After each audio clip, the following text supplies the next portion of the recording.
If the mob didn't know before, they know by now. Never ever get on the bad side of someone who is a Goonie, because Goonies never say die. They know that now.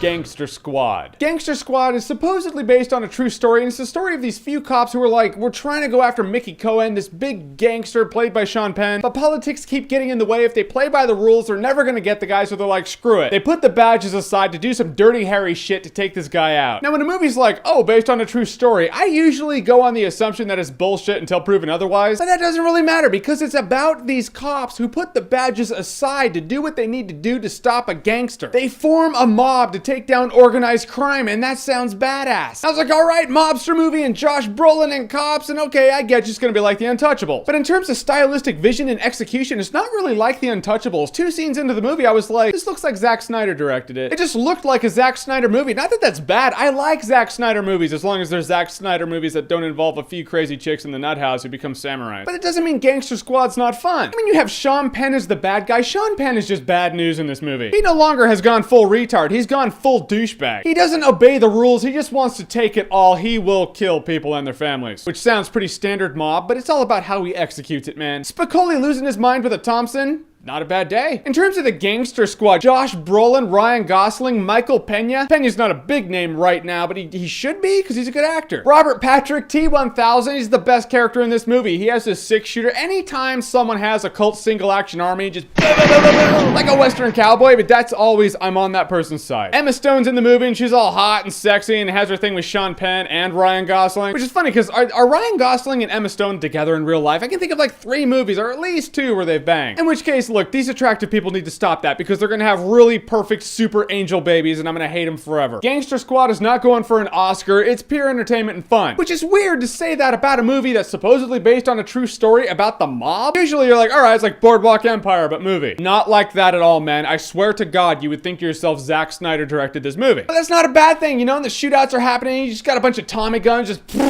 but it's all in slow motion. The shells are flying out of the guns. You're like, all right, this is completely stylistic. I mean, yeah, you want a little more substance out of a mob movie, but it's pretty straightforward. I mean, you can watch the trailer and you have in your mind, you're like, I think I know how the movie's gonna play out, but the movie's gonna throw me some curveballs, right? No curveballs. It's pretty straightforward. Beginning to end, it's exactly how you think it's gonna be. Everyone does a good job in Gangster Squad. They're all good actors. There's like one part where one guy's like, I'm really having a moral dilemma with what we're doing. It's, you know, it's not right. It's not within the law. And it's one of those things where if they didn't address it, I wouldn't even be thinking about it because that door wouldn't be opened in the movie. But now they open the door to a moral dilemma, which is fine if you're gonna have a deeper movie. But this movie's not. It's made purely for entertainment. So now I have to assess how did they do in addressing the moral dilemma now that they opened that door. Oh, it's just one sentence. It's no big deal. Which means they didn't deal with it very well, so now I have to address that in my video. I mean, if they really wanted the movie to flow, stick with the Tommy guns and popcorn. You do that just fine. Gangster Squad's like peanut butter and jelly. You open your lunchbox, you pull out a sandwich. Yeah, I have a lunchbox I still use apparently. I do with some Mighty Morphin Power Rangers Green Ranger lunchbox, complete with thermos. Not really. I don't really have that, but if I did, I would use it. But no, you pull out the sandwich, you're like, peanut butter and jelly. I like peanut butter and jelly. It's good. Yeah, you could have gone for a more involved sandwich, but peanut butter and jelly, it's simple, it's good, and it works fine. I will say Gangster Squad is a good time, no alcohol required. All right, so what is your favorite mob movie? Whatever it is, comment below, let me know. And as always, if you like what you've seen here and you want to see more, click right here to see more.